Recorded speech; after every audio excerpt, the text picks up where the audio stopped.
Corfu is one of the greenest and most cinematic islands in Greece. We visited it for our honeymoon, and it was absolutely stunning. An island where plains land just meters above your head, where cliffside bars are built directly into the rocks, where you can rent a boat without a license, and where some beaches look almost too perfect to be real. Before we dive into the top 10 places in Corfu, here are a few quick extras worth knowing. If you plan to visit the famous Canal d'Amour, we definitely recommend Seventh Heaven Restaurant for its unbelievable cliffside sunset views. But try to reserve a table in advance, especially if you want food, because this place gets extremely crowded during sunset hours. If you are only going for drinks, you should usually be fine. And honestly, arriving at least an hour before sunset is absolutely worth it. We also recommend Panorama Restaurant on the road from Corfu Town to Kavos for its almost Thailand-like views, perfect for a quick bite, drink, or short stop along the way.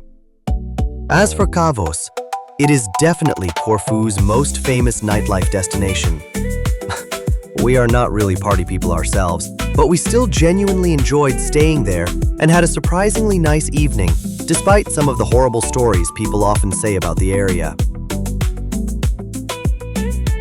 Before this turns into a 3-hour Corfu documentary, let's finally get into the top 10 places in Corfu you really need to see. Number 10. Day trip to Albania. One of the craziest things about Corfu is that you can literally visit another country in just a few hours. The ferry ride from Corfu to Albania takes around 30 minutes to 1 hour depending on the boat, making it one of the easiest international day trips in Europe. Boats regularly leave Corfu for the Albanian coastline, where you can explore completely different cities, beaches, food, and landscapes all in a single day. And honestly, crossing the sea between Greece and Albania makes the whole experience feel even more surreal. It almost feels like two completely different worlds sitting right next to each other. Number 9. Canal d'Amour. Located in Sidati, Canal d'Amour is one of the most famous coastal spots on the island. The area is known for its soft sandstone cliffs, narrow sea channels, and turquoise water cutting through the rocks. The name means channel of love, and according to local legend, couples who swim through the canal together may stay together forever. But even without the legend, this place is worth visiting for the landscape alone. The rock formations look completely different from most beaches in Greece. They feel almost sculpted by nature. And if you visit during the right time of day, the colors of the cliffs and water make the whole place feel unreal. By the way, we also enjoyed staying in Sidati, and don't forget about the Seventh Heaven Restaurant, which is nearby. Number 8. Corfu Old Town. Corfu Old Town feels completely different from the white and blue island villages most people imagine when they think of Greece. This place has a strong Venetian influence. Narrow streets, colorful buildings, old fortresses, hidden cafes, balconies, church towers, and architecture that feels more Italian than Cycladic. That is because Corfu was ruled by the Venetians for centuries, and you can still feel that history everywhere. The Old Town is also a UNESCO World Heritage Site, and it is one of the best places on the island to simply walk without a strict plan. During the day, it is full of shops, cafes, and small streets to explore. But at night, the whole town becomes even more atmospheric. The lights turn warm, the streets become quieter, and Corfu feels less like a beach destination and more like a historic Mediterranean city. Number 7. La Grotta. Not really a normal beach, and not really a normal bar either. La Grotta is built directly into the cliffs above the sea, with ladders, platforms, music, drinks, and crystal clear water below you. People come here to swim, jump into the ocean, have cocktails, and honestly, just spend the entire day chilling by the rocks. It feels less like a beach club and more like a hidden Mediterranean cave spot. And once the sun starts going down, the whole place becomes even more unreal. Number 6. Corfu Plane Landings. This is where we made that photo. And honestly, we spent more than 3 hours here because it was magical. It might be one of the craziest plane spotting locations in Europe. At Corfu Airport, planes fly unbelievably low directly above the road before landing. And when you stand underneath one for the first time, it honestly feels way closer than it should. 1 second everything feels calm, and then suddenly, a massive aircraft appears directly above your head. It is one of the most famous experiences on the island, and even people who are not aviation fans usually stop to watch. Number 5.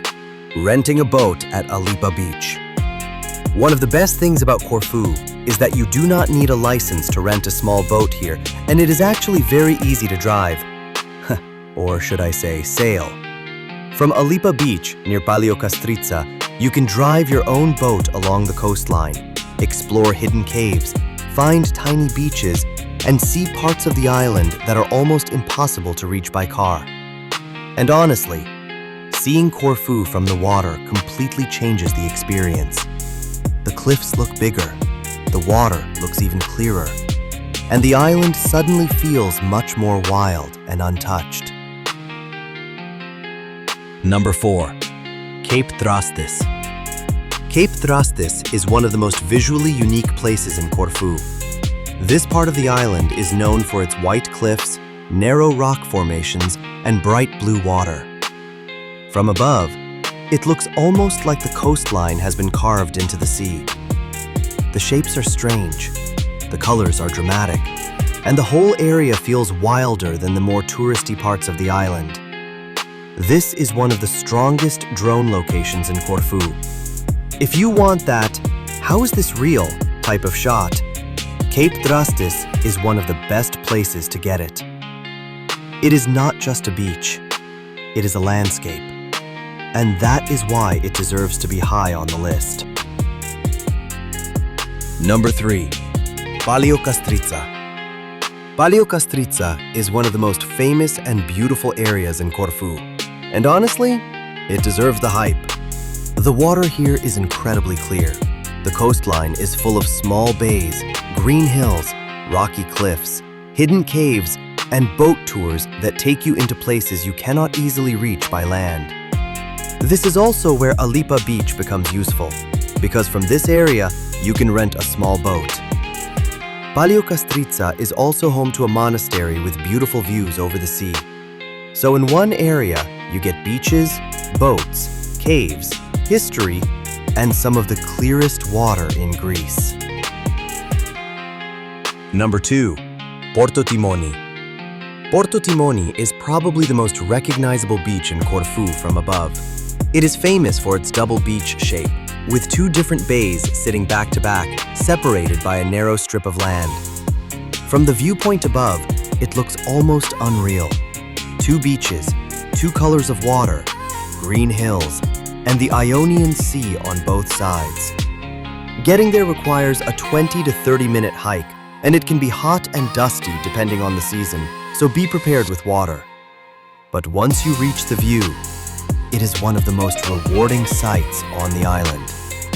This is the kind of place that makes people stop scrolling. It is simple, visual, and instantly impressive. If Corfu had one viral travel location, Porto Timoni would probably be it. And number 1, Corfu itself. Because the best part of Corfu is not only one single place. Food, hidden beaches, relaxed vibe, the fact that the island constantly changes. One moment, you are in a historic old town. Then you are watching planes land over the water. Then you are having a drink at La Grotta, built directly into the rocks. Then you are above the cliffs at Seventh Heaven or Panorama Restaurant. Then you are in Sidari, Kavos, Potami Lefkimis, Agios Spiridon, Agios Petros, or somewhere quiet that does not feel touristy at all. That is what makes Corfu special. It is green, it is coastal, it is historic, it is relaxed, and it's lively. Corfu is not just another Greek island. It is one of those places where every part of the island seems to have a completely different mood. So, which place would you visit first? Let me know in the comments. And if you enjoy discovering places like this, make sure to subscribe for more cinematic travel guides. There is still a lot more of the world left to explore.